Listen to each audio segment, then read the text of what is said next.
हुरबे जे ॿिजनि जा फ़ाइदा ऐं उन्हनि जे इस्तेमाल जो तरीक़ो।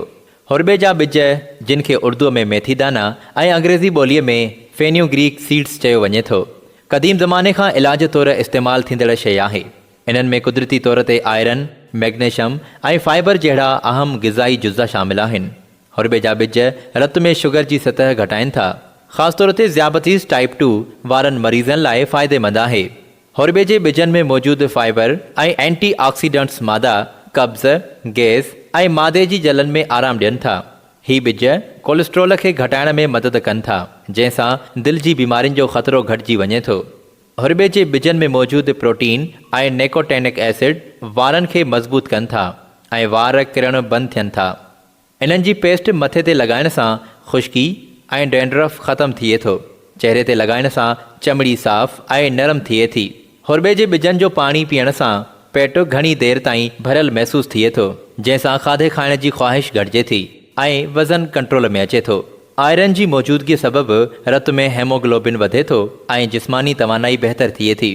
हुरबे जो ॿिज सुस्ती, काहिली ऐं बेक़रारीअ खे ख़तमु करे जिस्म में चुस्ती पैदा कंदो आहे। हुरबे जा ॿिज औरतुनि में माहवारी जी बेक़ाइदगियुनि खे ख़तमु करे सूर में आराम ॾियनि था ऐं ॿार ॼमण खां पोइ माउ जो खीरु वधाइण में पिणु मददगार आहिनि। इन खां सवाइ भाॼियुनि, दालुनि, खटाणुनि ऐं सब्ज़ियुनि में थोरो शामिल करण सां ज़ाइको ऐं हाज़मो ॿिन्ही में बहितरी अचे थी। हुरबे जा ॿिज तव्हां मुख़्तलिफ़ तरीक़नि सां इस्तेमालु करे सघो था।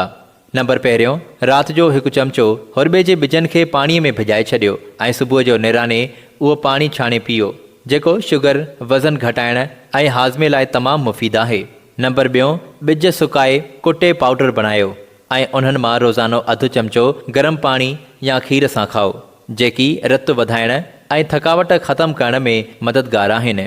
नंबर टियों, हुरबे जे ॿिजनि खे सरिहं जे तेल में मिलाए वारनि में लॻाइण सां वार मज़बूत ऐं चमकदार थियनि था ऐं संदनि जे सूर ते लॻाइण सां सोज़िश घटिजे थी।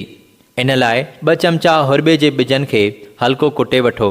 यादि रखो त पूरी तरह पाउडर नाहे करणो।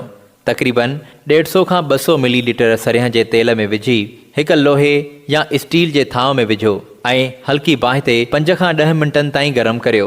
जॾहिं ॿिजनि जो रंग हल्को भूरो थी वञे, तेल लाहे थधो थियण लाइ रखो। पोइ छाणे ऐं शीशे जी बोतल में महफ़ूज़ करियो। उहो तेल 3 महीना आराम सां हलंदो। इस्तेमालु करण वक़्तु तेल खे थोरो नीम गरम करियो ऐं आङुरुनि सां मथे में 5 खां 10 मिंटनि ताईं मालिश करियो। तेल खे 2-3 कलाक या सॼी राति लॻाए छॾियो, पोइ शैम्पूअ सां धोई साफ़ करियो।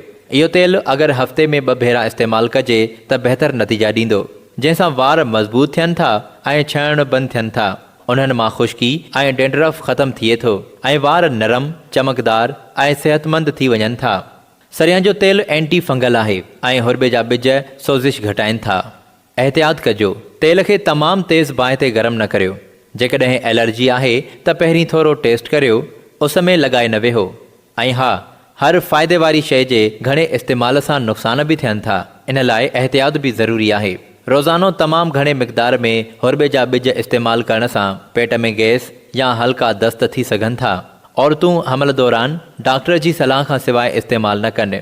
ब्लड शुगर वारा माण्हू इस्तेमाल दौरान दवाउनि सां तवाज़ुन रखण लाइ एहतियात कनि।